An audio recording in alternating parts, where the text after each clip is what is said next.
Je veux rentrer chez moi. Je veux rentrer chez moi. Je veux rentrer chez moi. Je veux rentrer chez moi.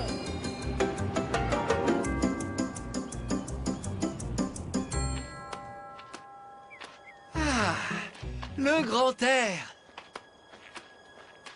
C'est pas génial d'être coupé de la civilisation?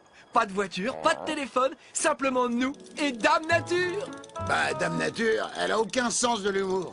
J'ai froid, je suis fatigué, je suis affamé, j'ai rien avalé depuis, si je calcule bien, ça fait 2 minutes. Plus que 7 kilomètres et on sera arrivé au chalet de mon cousin. Encore un effort. Je serai congelé d'ici là. Merci pour tes encouragements, Odie, mais je te rappelle que je suis qu'un chat, avec des kilos en trop qui passe son temps à presser les boutons d'une télécommande. On y est presque, Odie. Le chalet n'est plus qu'à 3 kilomètres, juste en bas, dans la vallée. 3 kilomètres 3 kilomètres. Il n'y a pas un ascenseur pour aller plus vite? Ah, j'ai changé d'avis. Je veux pas aller plus vite.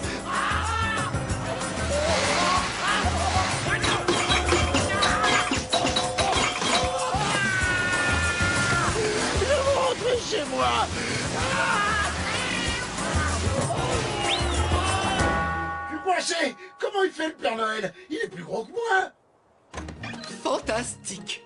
Comme au bon vieux temps. Pas d'électricité, pas de confort, rien. On va vivre à la Quoi? dure.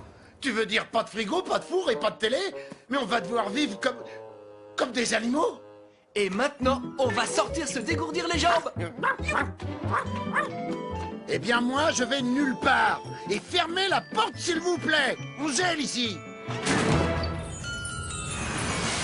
Je crois que Garfield ne va pas nous suivre. C'est l'heure d'une sieste bien méritée. Oh.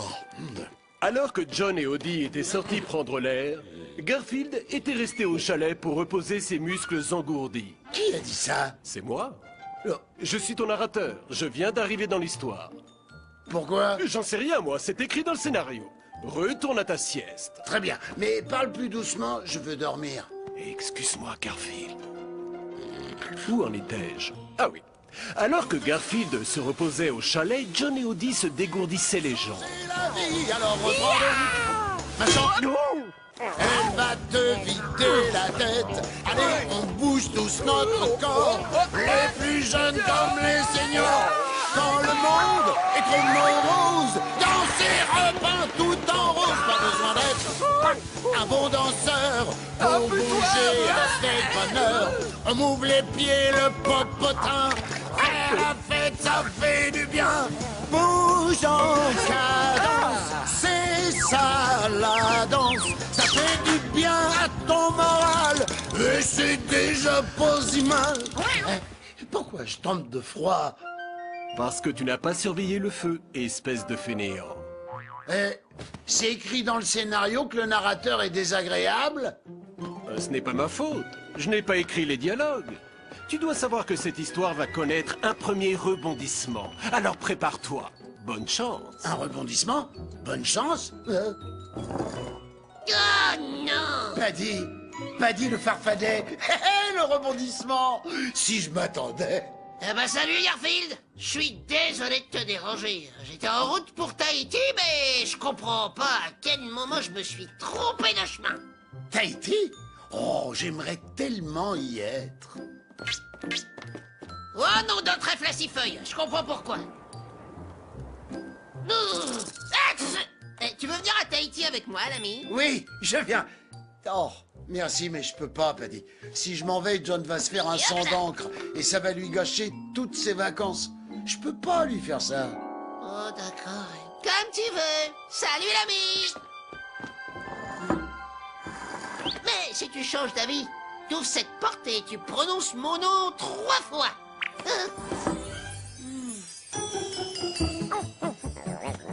Garfield! Regarde, c'est Boris, notre bonhomme de neige.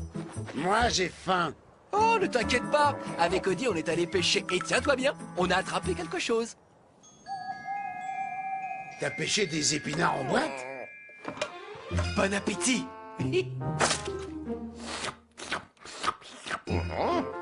T'aurais pas quelque chose de bon? Qu'est-ce qu'il prévoit pour la météo? Ah! Bonjour, c'est à nouveau votre narrateur. Ce soir, Mars, Jupiter et Vénus seront alignés avec la Terre. Cela aura évidemment un effet sur notre histoire et créera un nouveau rebondissement. Encore un rebondissement? J'espère qu'il sera bien.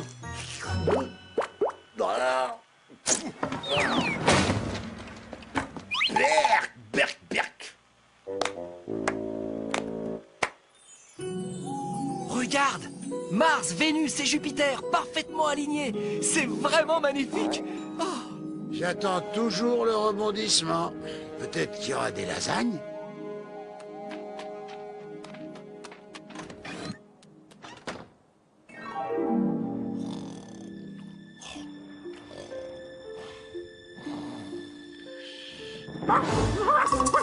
Non, va-t'en, Odie. Méchant chien. Très, très méchant chien. Allez, laisse-moi tranquille. Je veux pas aller dehors. C'est là qu'il fait le plus froid.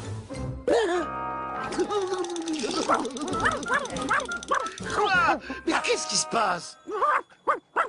Ah, Boris, le bonhomme de neige est parti. Wow, ça doit être le deuxième rebondissement dont le narrateur parlait tout à l'heure. C'est exact.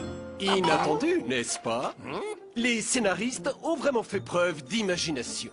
Tu parles. Tout ça pour te donner plus de répliques. Tu peux partir de cette histoire, on s'en occupe? C'est vraiment pas sympa. Bon, bah puisque vous ne voulez pas de moi, je m'en vais. Ah bah, c'est pas trop tôt.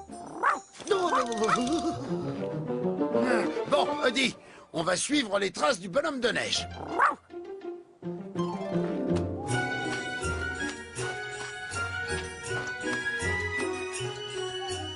Hé, Olaf, quand est-ce qu'on sait qu'un bonhomme de neige est triste? Je ne sais pas, Boris, dis-moi. Quand il se met à pleurer des glaçons. Je rêve où Boris, le bonhomme de neige, raconte des blagues à un autre bonhomme de neige qui s'appelle Olaf. Vous êtes vraiment réel? Bien sûr que oui. Hier soir, 3 planètes se sont alignées dans l'espace Oh, et... laisse-moi deviner. Vous avez été frappé par un rayon cosmique et bingo, vous êtes vivant. Exactement, mais comment tu sais? C'est toujours pareil dans toutes les histoires. Un pantin se retrouve touché par un rayon et abracadabra, il se met à parler. Ridicule. Eh bien que cela te plaise ou non, je suis heureux d'être vivant. Et moi aussi. Il n'y a rien de plus ennuyeux que d'être un bonhomme de neige. Rester debout toute la journée à ne rien faire, personne à qui parler. En plus, on fond lentement. Eh oui, Olaf, ce n'est pas tous les jours facile d'être un bonhomme de neige. D'ailleurs, c'est pour ça qu'on se raconte des blagues. Ouais, et j'en ai une. Comment un bonhomme de neige appelle une boule de neige? Un bébé.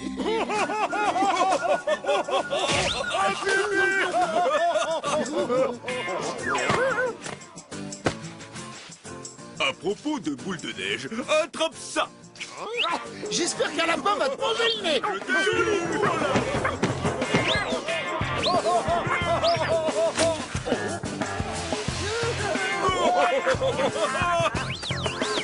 Vas-y, lance.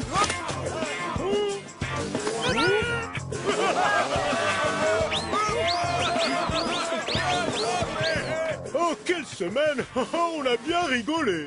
Je suis affamé, je pourrais avaler toute la banquise.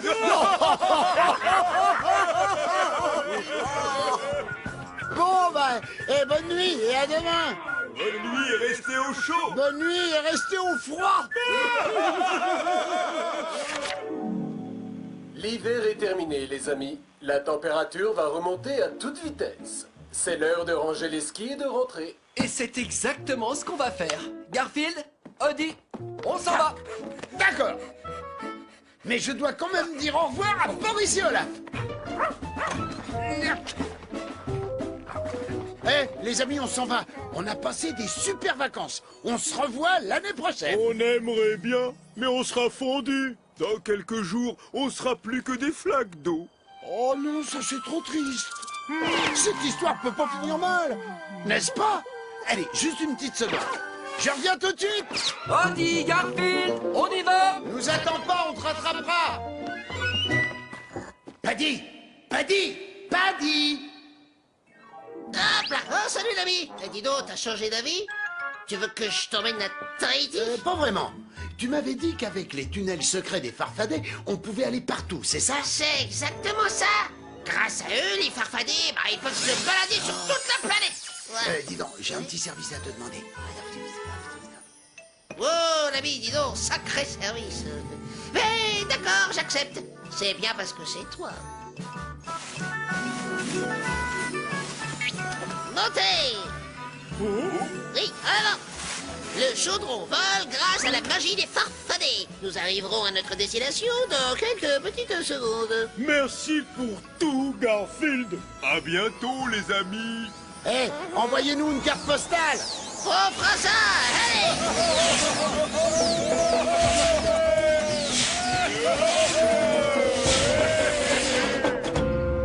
Oh, regarde, Odie, c'est une carte envoyée par Boris et Olaf. Alors voyons voir. Cher Odie et Garfield. Il fait très très froid ici au pôle Nord et on adore. Venez nous voir quand vous voulez et on vous accueillera avec des Esquimaux. Vos chers amis, Boris et Olaf. Je préfère les histoires qui finissent bien, moi. Je suis si content. Je pourrais presque laisser revenir le narrateur. Ah, merci beaucoup, Garfield. J'apprécie. Je Oui, disais donc- enfin, j'ai dit presque.